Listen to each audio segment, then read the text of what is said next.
এখানে যারা প্রধান অতিথি বিশেষ অতিথি আছে এনাদেরকে যদি এখন জিজ্ঞাসা করেন, আমার মনে হয় যতটুকু বিশ্বাস ওনারা পারবে না। জাহান্নাম কয়টা জিজ্ঞাসা করেন তো, বলেন। দেখেন দেখি না, জাহান্নাম একটা। আপনি তো কোরআন হাদিস পড়েননি ওইভাবে, দেখলেন চেয়ার নিয়ে বসে আছে, অথচ জাহান্নাম 7টা বলছে। উনি শুধু এখানে এই মুরব্বীরা জিজ্ঞাসা করেন না, তাই বলে কয়টা জাহান্নাম, কয়টা? একটা বলছে। 7টা বলে পার পাচ্ছে না, একটা বলছে। কয়টা? 8টা বলছে, আর একটা বেরিয়েছে। ধমক দিলে আমার মনে হয় আরো বাড়বে। না, এই ভ্রান্তিটা কাটানো দরকার। যে অনেকেই ভুলের ভেতরে আছে। এই অতিথি ভাই, কোনোদিন পড়িয়েছেন? না, আমি অনার্স মাস্টার্স করেছি কোরআনের উপরে, আমি তো কোনোদিন পাইনি। হ্যাঁ, জানেন না, এইটাই জানে না। শুধু এই দুইজন কেন, এখানে অধিকাংশ মানুষই জানে না জাহান্নাম কয়টা, জানে না। জাহান্নাম একটা। জাহান্নাম কয়টা? সে একজনকে বলছে ওই অজুর ফরজ কয়টা? 19টা। কি হাত ধোয়া, পা ধোয়া, জব্বা ধোয়া, নাক ধোয়া, চোখ ধোয়া, সব 17টা।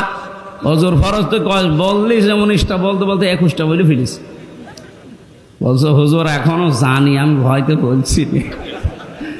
আমার মনে হয় মুরব্বীরে যত ধমক দেবেন, ও 7টা, 8টা, 10টা শেষে 100টা বলে ফেলেন। না, শুধু 10 ওনার একা না। এই বাংলাদেশে আজ আমার মনে হয় 100টা মানুষের 98টা মানুষ এই প্রশ্নের জবাব দেয় যে জাহান্নাম 7টা, জান্নাত 8টা। কোনোদিন এটা কোনো জায়গায় আমরা পড়িও নি, কোনো জায়গায় পাইও নি। ওই শুনি কি করি? ওই যে বললাম নবীকে পাগল বলতো, 2 নাম্বার কারণ কি ছিল? এমনি। কিসে? কোনো কারণ নেই, এমনি বলতো। আমরা আজ এমনিতে এরকম বলি, কোনো জায়গায় কিন্তু পাইনি। কোরআনে আল্লাহ জানিয়েছেন সূরা হিজরের, এটা মুখস্থ করে রাখবেন। সূরা হিজরের 44 নম্বর আয়াত, আল্লাহ বলেন লাহা সাবাতু আবওয়াব, জাহান্নামের দরজা 7টা। কয়টা বলেন? জাহান্নাম কয়টা?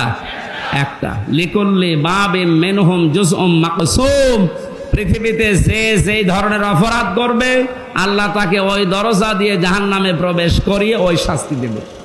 তাহলে এক এক জায়গার শাস্তির ধরন এক এক রকম। কথা বলেন না কেন? আজকে যে দরজার আলোচনা করছি, দরজার নাম লাজা। নাম কি? কয়টা জাহান্নামের দরজা বলেন? 1 নাম্বার দরজার নাম হচ্ছে লাজা, 2 নাম্বার নাম হচ্ছে হোতামা, 3 নাম্বার নাম হচ্ছে হাবিয়া, 4 নাম্বারের নাম সাঈর, 5 নাম্বারের নাম সাকার, 6 নাম্বারের নাম জাহিম, 7 নাম্বারের নাম জাহান্নাম। এই জাহান্নাম একটা দরজার নাম। তাহলে জাহান্নাম একটা দরজা। দুনিয়াতে যে যেই ধরনের অপরাধ আমরা করছি, কিয়ামতে আল্লাহ ওই দরজা দিয়ে তাকে প্রবেশ করিয়ে ওই রকম শাস্তির ব্যবস্থা ওখানে রেখেছে। আমি রিমান্ডে যে 10 দিন ছিলাম, ওখানে এক একজনের শাস্তি এক এক রকম। যারা অস্ত্র নিয়ে ধরা পড়েছে, যারা মানুষ মার্ডার করেছে, ওদের যে রিমান্ড, ওখানে প্রথমে নিয়ে গেলে যদি স্বীকার না করে, যে এই নখ তুলে নেয়। আমারও প্রথমে বলছিল যে এই যে মেশিনপত্র সব আছে, এখন জিনিসপত্র তোলা হবে। তার মানে ওই রকম জায়গা ওর জন্য আলাদা, মাটির নিচে ঘর আছে, ওই ঘরের ভেতরে কোনো আওয়াজ নেই, শুধু ক্যামেরা ফিট করা, চোখ কাপড় দিয়ে বাঁধা, কালা কাপড় দিয়ে পেছনে হাত বেঁধে দেওয়া, পা মাটি থেকে একটু শূন্য করা, 11 ঘন্টা দাঁড়িয়ে থাক, কোনো কথা বলতে পারবি না। কি কঠিন অবস্থা বলেন। কেউ নেই, মাটির নিচে কোনো শব্দ নেই। ওই পাশ দিয়ে মনে হয় ড্রেন ছিল, একটু আওয়াজ হচ্ছিল মাঝে মাঝে, যখন কেউ পোশাক পায়খানা করছে, ওই পাশ দিয়ে পানি যাচ্ছে, মনে হচ্ছে যা না দুনিয়ায় আসি। হঠাৎ পা যদি মাটিতে একটু পড়ে যায়, ও তো ওই 7 তলা থেকে ক্যামেরায় দেখতেছে, একটু মাটিতে পা পড়ে গেলে শুধু আওয়াজ দেয়। 1-1.5 ঘন্টা 2 ঘন্টা পরে এই কোনো আওয়াজ নেই। আমি জোহর, আসর, মাগরিব, এশা 4 ওয়াক্ত নামাজে একবারে পড়িছি। নামাজ কখন যাচ্ছে, কখন কয়টা বাজছে, দুনিয়ায় কিচ্ছু জানি না। এই যে জায়গাটা, এখানে কি সবাইকে নিয়ে যায়? মুরগি চুরি করে ধরা পড়েছে, ওরা এখন নিয়ে যাবে? ওরে 2টো থাপ্পড় দিয়ে বলে ভাই ক টাকার মুরগি চুরি, টাকাটা দিয়ে চলে যা। আর যে মার্ডার করে এসেছে, যে লোকটা অস্ত্র নিয়ে ধরা পড়েছে ওরা 2 থাপ্পড় দিয়ে বিদায় করবে? ওর কাছ থেকে স্বীকারোক্তি নেওয়ার জন্য ওর ঘর আলাদা আছে, ওর রিমান্ডের জায়গা আলাদা নেই। আল্লাহ বলেন দুনিয়াতে যে যে ধরনের অপরাধ করো তারে ওই দরজা দিয়ে প্রবেশ করিয়ে আটকিয়ে দেব, এইবার ভেতরে আমি চালাবো মেশিন। আর প্রথম নাম্বারে কি বললাম? লাজা। বলেন বলেন, এটা এত বড় ভয়ঙ্কর জায়গা। আমি কোরআনে কারিম থেকে এবার শোনাচ্ছি, উদাহরণ দিলে মনে থাকে ভালো, এজন্য আগে বলে নি আপনাদের জন্য। 1 থেকে 5 পর্যন্ত পড়ানো হয়, কি বলে ওইটার? প্রাইমারি। কি বলে ওটার নাম? Primary school.